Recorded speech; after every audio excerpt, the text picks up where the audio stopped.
They call it the Savage Mountain for a reason. Rising 8,611 meters above sea level, that's a staggering 28,251 feet. K2 is Earth's second highest peak. But don't be fooled by the numbers. While Everest gets the fame, K2 holds a darker crown. It's far more dangerous, and before 2021, the death rate was brutal. Nearly one climber lost for every 4 who reached the summit. That's not just rare air, that's a razor's edge between glory and death. By August 2023, roughly 800 climbers had stood on K2's summit, but 96 never came back. With its sheer walls, unpredictable avalanches, and punishing weather, K2 doesn't just test skill, it tests fate. And for some of the world's boldest mountaineers, this mountain wrote their final chapter. Today's video is not just about death on a mountain, it's about the climbers behind those tragedies, their dreams, their legacy, and the cruel moments where it all slipped away. Let's start with 2 legends whose final climb pushed the very boundaries of possibility.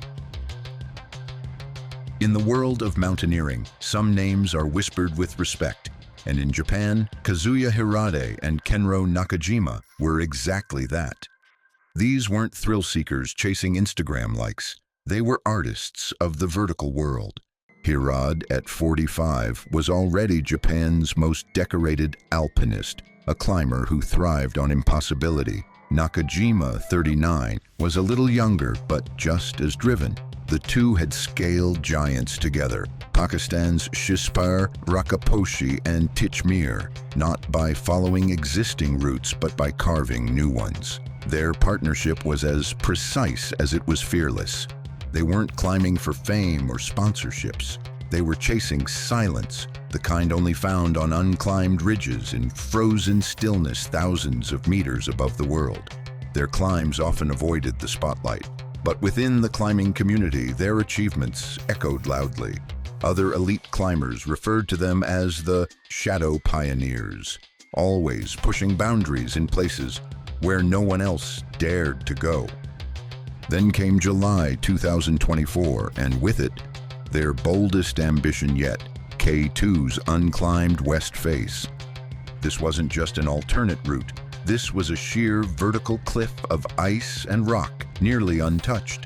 It had everything: brutal exposure, unstable ice, high avalanche risk, and the allure of being the first. Very few had even attempted to scope the route, let alone climb it. It was a blank space on the map, and that's what drew them in. The duo trained meticulously.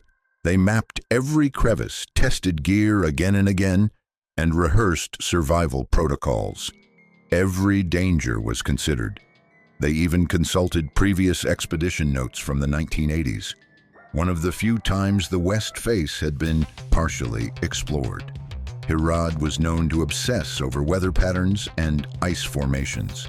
Nakajima handled logistics with surgical precision. On July 27th, just after dawn, a film crew caught sight of them, roped together, moving at over 7,500 meters altitude, inching toward the death zone. Conditions? Miserable. Ice was slick, the cold bone deep. One misstep could mean the end.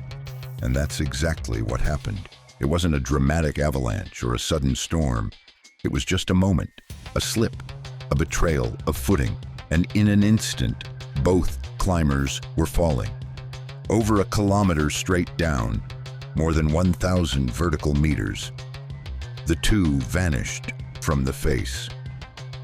Still roped together, their bodies tumbled into the clouds below. A helicopter pilot from a nearby expedition spotted them the next day. Motionless, suspended by their rope, resting around 6,300 meters, an unreachable place on an unforgiving wall. Rescue? Impossible. Helicopters couldn't land. Ground crews couldn't reach them. Days passed, and finally, on July 30th, officials called off any attempt to recover them. The mountain had claimed them. Back in Japan, their sponsor, Ishii Sports, confirmed the heartbreaking news. In December 2024, over 1,500 people gathered in Tokyo's Shinjuku district to honor their lives. Photos from their expeditions and the gleaming Piole d'Or trophies they had earned stood beside tearful tributes. During the memorial, fellow climbers remembered how Hirade once described the mountains as the closest thing humans can feel to eternity. A moment of silence was held not only in Tokyo, but also in Sapporo, Nagano, and even at Japan's National Climbing Federation headquarters. Their families, devastated yet proud, spoke of how both men lived their dreams, right to the edge. Letters written by schoolchildren inspired by their courage were placed near photos of their expeditions. Climbers around the world wore black armbands with the letters K-E-H and K-N during their next descents. But this wasn't the first fatal fall on K2, and it wouldn't be the last. Sergei Mingote, the mayor who chased the impossible. When K2 climbers fall to their deaths, mountaineering gone wrong. Before climbing consumed his life, Sergei Mingote was a respected mayor in Catalonia, Spain. But governance couldn't contain the fire inside him. In 2018, he resigned from office to chase a dream that sounded almost absurd: climb all 14 of the world's 8,000-meter peaks without oxygen in under 1,000 days. That project, the 14 by 1,000 Catalonia project, earned global admiration. Sergei wasn't just a climber chasing records. He was a public servant turned adventurer with a message. He wanted to inspire people to live with purpose, to chase something bigger than themselves. His climbs weren't quiet affairs. They were followed closely by fans, students, and national media. Each summit was a celebration, and each descent a motivational message. His social media posts mixed raw altitude updates with encouraging words for those following from cities far below. And in January 2021, Mingote picked his deadliest challenge yet: K2 in winter. Winter on K2 is savage in ways most can't comprehend. Temperatures plummet to minus 25 degrees Celsius, with hurricane-force winds tearing through the slopes. The cold eats through the toughest gear, and the margin for error drops to zero. Yet Sergei went in with two skilled climbers, Juan Pablo Moore of Chile and Tamara Lunger of Italy. The team shared meals, planned meticulously, and stayed focused despite the fatigue. Mingote even gave daily voice messages to his team's followers back home. By January 15th, things were looking good. The team had reached Camp 3 at 7,000 meters, acclimatizing steadily.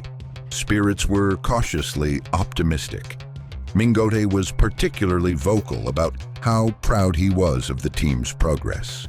The next day, January 16th, Mingote and Moore began their descent to base camp. Moore took the lead, but then came horror.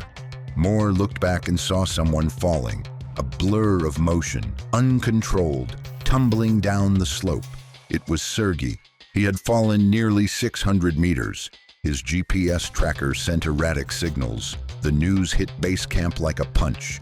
Nepalese climber Changdawa Sherpa confirmed it on Instagram. Mingote was gone. Word spread rapidly across continents. Television stations in Spain broke the news mid-broadcast. Climbing communities from Nepal to Argentina posted tributes. He was only 49. Investigators found the ropes intact. No mechanical failure. Theories swirled. A misstep? A lapse in switching ropes? Falling ice? The truth stayed hidden, as K2 often ensures it does.